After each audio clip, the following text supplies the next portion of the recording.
I lost my buyer. That's a $2 million loss right there.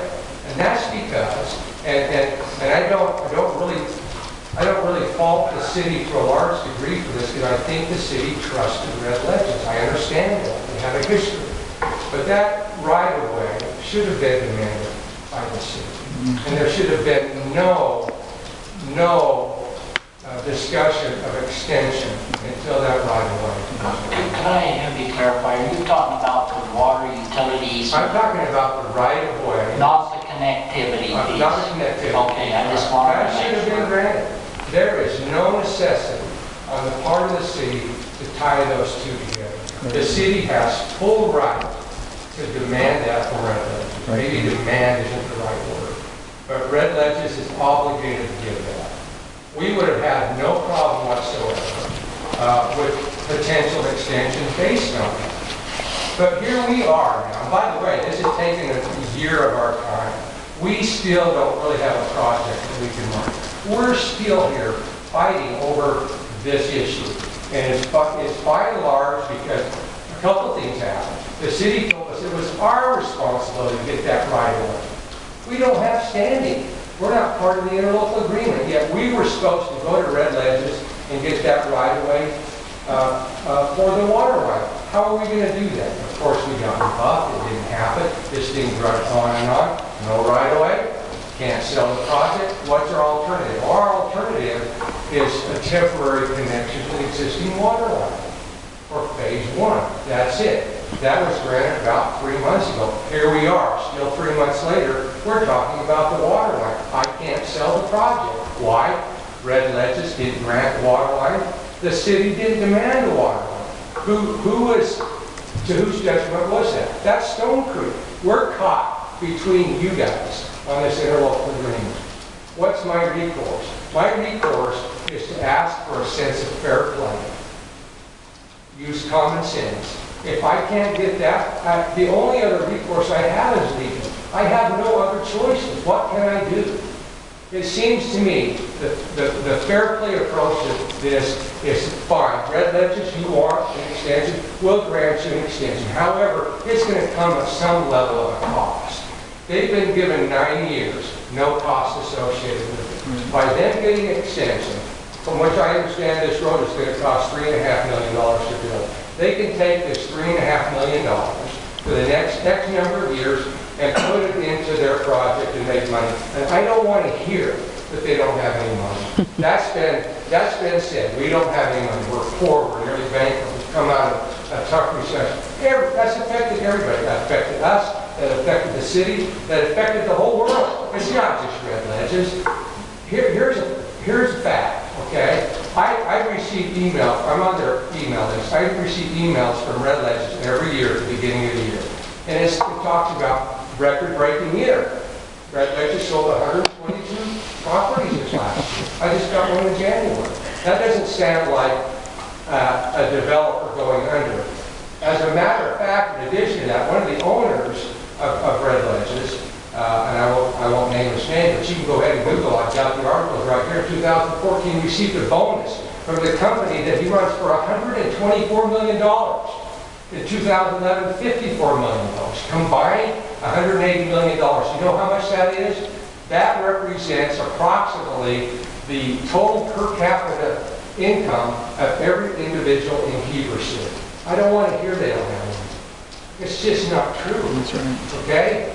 This initial connection piece, yes, there is language in one of the agreements we have that discusses that. However, that initial connection piece represents approximately 6 to 7% of this road. It would cost maybe $200,000. It would seem at minimum the city could say, yes, Red Legends, we would love to give you an extension of 3 years.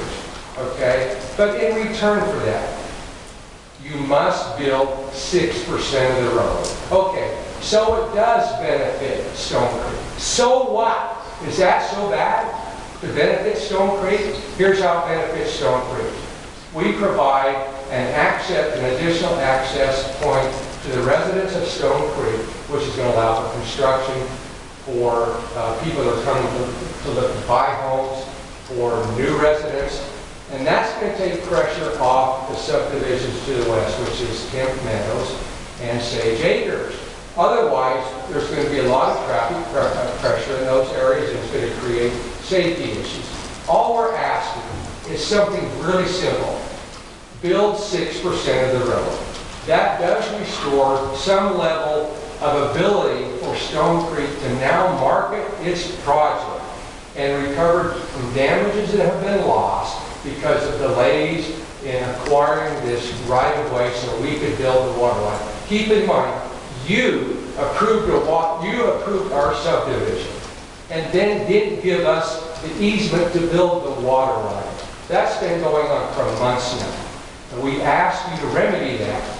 Red Ledges can't afford to build this 200-foot section of the bypass road. And it's in the best interest of Stonecreek.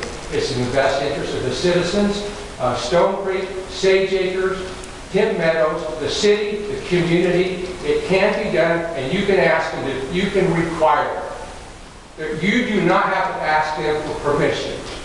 You, the city, are in charge, not Red Ledges. I can't beat these guys. They've got money, they're local. They can lobby you guys. I'm from out of town. I don't mean anything to you. I did that. But let's have a sense of fair play here. That's all I ask. And one other thing, we are miles apart in terms of coming to an agreement. The latest offer that they made to us was, yes, we will build that initial work piece. We will agree to your request on the retention pond. We will trade these little easements. You give us $225,000. That's what they want from us. $225,000. In other words, they want us to build the initial work piece, because that's not what I want. Thank you. Okay, back to the public, if they'd like to come forward.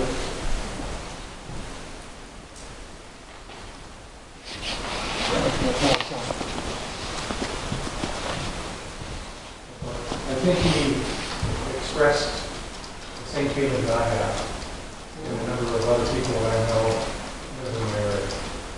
And that the city has to put their foot down, like I said at the very beginning, tell that water easement's done. No more conversations about any of these other items that are on the agenda tonight. Just stay on the wall until that water easement's done. Thank you. Turn this line to the council for the comment discussion. Eric?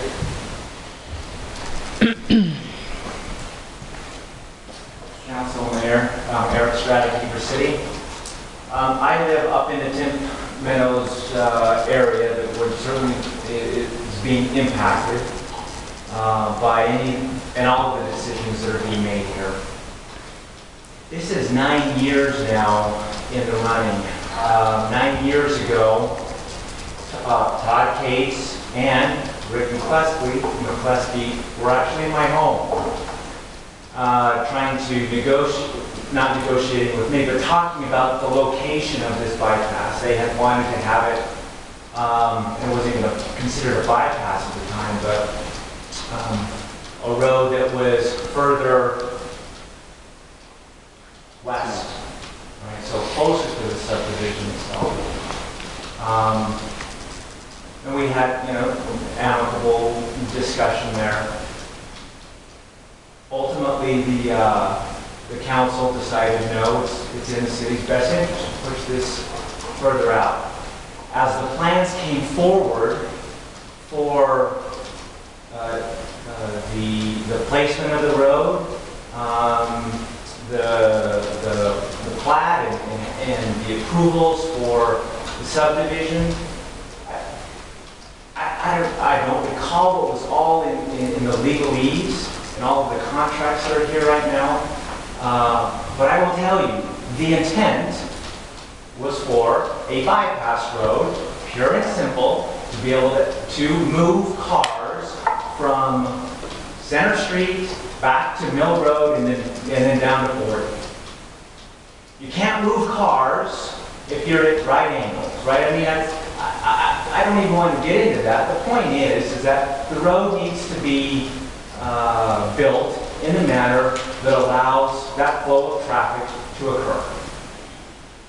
The connections to the bypass, there was no question at the time that the connections from inside Stonecreek needed to occur onto the bypass. I don't even know why this is an issue at this point. That was the intent, right? And what the easement questions are and the conversations that are going on about the right-of-way, and I don't know. But those connections need to happen in order for the flow of the traffic to occur. I guess the last thing I want to say is I feel a little dirty with the conversations that have been going on.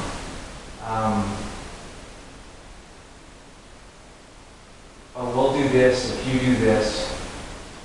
Well, okay, if you really want us to do this, then, well, I agree that, that it's in the best interest, but I really want something else.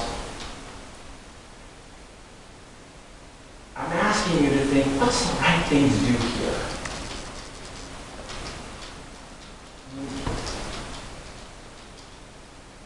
You don't have to look after everybody's best interests. It's not your job. You know what your job is. I don't mean to come across condescending if that was. When you look at all of these issues, what is the right thing to do? Thank you. Anybody else like to take a moment? Then I sit up in the audience for a talk. Anybody else in the audience? Well, Mr. Gates having a few moments, then we'll be back to council. I appreciate the time to talk through a few of these things. I think some of this has been mischaracterized. I think some of it's incorrect. I took some notes of all the comments. First of all, on the traffic study that was brought up in the very beginning, when we were discussing this bypass road, we were talking about traffic trips going down Main Street of in the range of 25 to 30,000 trips. And so 300 trips or 500 trips coming out of Stonecreek is extremely minimal. I actually live in a development of about 125 homes, almost the exact size of Stonecreek. And the traffic that's generated there is not a huge deal compared to the overall traffic flow of the community. The traffic engineers at the time said that Center Street could handle, I think it was about, I don't have the numbers with me today, but I think it was about 25,000 trips with a 3-lane road, and we're nowhere near that. We're not even close to that. So for somebody to say that we need a bypass road today, and we need traffic studies today, that's just not true. A breach, talking about the breach here that we could have plats withheld from us, I think that's the right wording. I think there are extenuating circumstances in future cases, even for the city, where they may not want it built. And so that's up to the city council and staff to make a recommendation and to know when the right time is to know. City being the #1 priority, I agree. We need to make the city and the community, not just the city, it's the city and the community the #1 priority. And we're part of the city. We are citizens of the city as well. And I think our prospects should be looked at just as much as anybody else. And I think it's disingenuous to say that Red Ledges isn't part of the community and isn't part of the city. And so therefore, they shouldn't take into account, council shouldn't take into account our perspective on things. Construction entrance at the initial work piece. I wasn't aware that it was just to be a construction entrance, so that's news to me that it wasn't part of the first phase. I will say, from that perspective, we use the bypass road section right now as a construction entrance into Red Ledges. And that gets beat up like crazy. I mean, we're constantly working on it. And if you were to install that initial work piece now and just use it as a construction entrance with trucks and dump trucks and semis bringing in all sorts of equipment and doing infrastructure work in there and then bringing in all all of the stuff needed to build the homes, it will get beat to heck. And the city's gonna end up replacing it. Stonecreek won't, Red Ledger's won't. It doesn't make sense to put in an initial work piece of 200 feet just to have it be up and then the city has to come in and change it. We actually use our construction entrance